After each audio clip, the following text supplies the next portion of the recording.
Hey, what's up everyone? This is Ill Factor from beatacademy.com, and in this video series, I'm going to walk you through some advanced Ableton Live tips that'll help you instantly become more creative in your projects. So let's dive right in.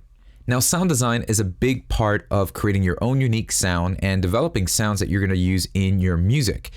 And a lot of times you're using plugins to affect certain sounds to come up with that unique sound that you're looking for. Now, most plugins have a dry and wet knob so that you can balance out between the dry and the affected signal, and that's cool. But what do you do when you come across a plugin that doesn't have a dry and wet knob? Well, I want to show you how you can use an audio effect rack to create a dry and wet chain.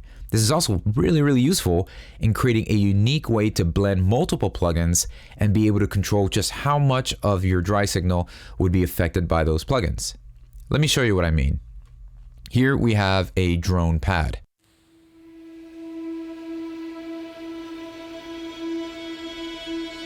Now what I'd like to do is add a little bit of digital distortion. So I'm going to click the Redux, drag and drop it onto that pad.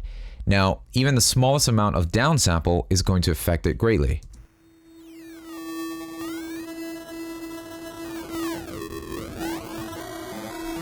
Now I'd like to gradually build to that type of a sound or effect.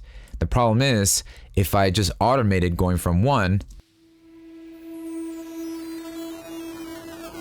I don't want the change of those little artifacts that change. So I'd like to leave it at 30, and what I want to do is just create a nice blend from the dry pad or drone signal over to the current state that the plugin is affecting that sound.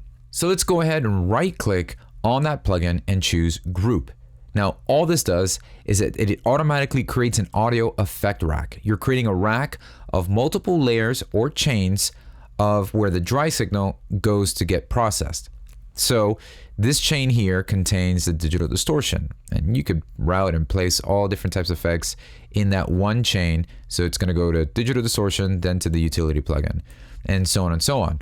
So we'll go ahead and rename this. Let's right click, rename, and call that digital this. Now what we need to do is create a dry signal, a chain or a layer of audio that's not being affected by any plugin. So I'll right click here and create a chain. And I'm going to just call this, rename this and call this dry. So then just by moving that up, I'll give it a nice color. Let's just choose green.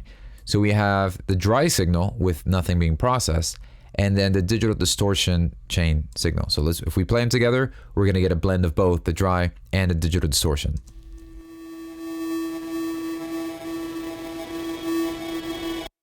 So now what I'd like to do is just be able to blend or gradually creep over to the digital distortion from the dry signal. And the way we're going to do this is by clicking the chain button, and you might notice this little blue highlighted button slider here. This is the chain selector.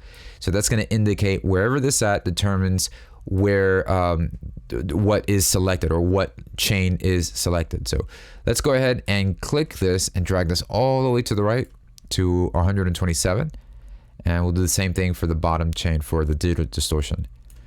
And then you'll notice a white line above each of these blue lines, and that just indicates the value. So what we're going to do is we're going to go to the right side, right above to that line, click it, and just drag that over to the left completely. As you can see, it gradually goes from dark blue and then fades once we're all the way at 127 to white or just clear.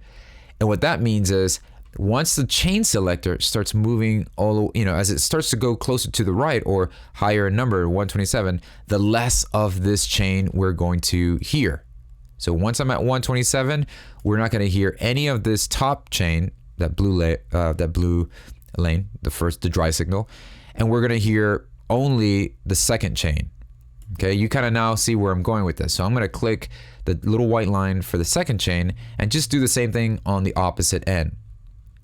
And what this is going to do means that the way this is set up now is that we won't hear any of the digital distortion until we can actually start moving the chain selector somewhere in between.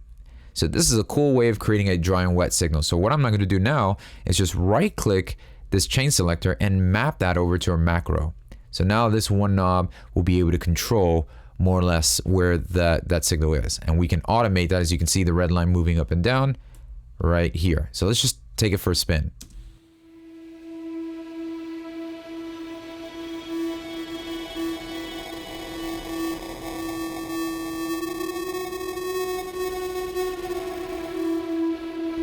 Really cool. And then you can just go ahead and click now and automate that macro. So really helpful in creating these nice, cool little complex ways of dry and wet, or balancing some of the dry signal along with multiple racks of effects. Could be digital distortion, could be anything. We could put a whole bunch of effects on top of that digital distortion and then just balance between the dry and wet signal.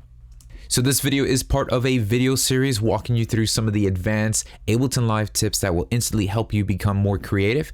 And so if you want to stay in step with the next upcoming videos, please hit the subscribe button, hit the little bell, do all the crazy backflips that you got to do just so you can stay up to date, notified. And also, as a bonus and my gift to you for watching this video, I'd love to send you a sample pack filled with construction kits, loops, one-shots, transition effects, drum hits, and things like that that you can use in your projects right away. It's 100% royalty free, so feel free to use them in your projects, share that music with the rest of the world, and it's yours absolutely 100% free. So just click the link below in the description box to download the sample pack today, or you could visit beatacademy.com/pack.